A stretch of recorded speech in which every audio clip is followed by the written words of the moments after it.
अस्सलामुअलैकुम दोस्तों, ये आप रिजवी शेर एक की तस्वीर आगे वीडियो देख रहे हैं।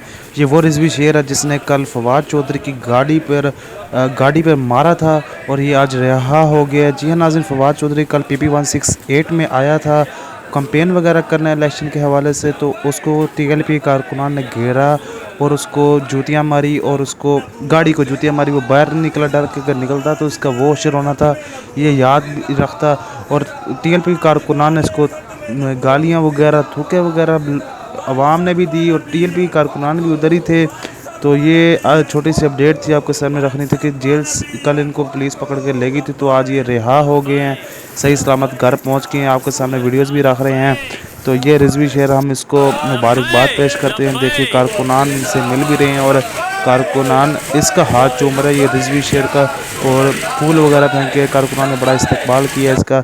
ये छोटी सी अपडेट है जो आपके सामने रखी है। आप इसके बारे में क्या कहना चाहते हैं, अपनी राय कमेंट बॉक्स में ज़रूर दें।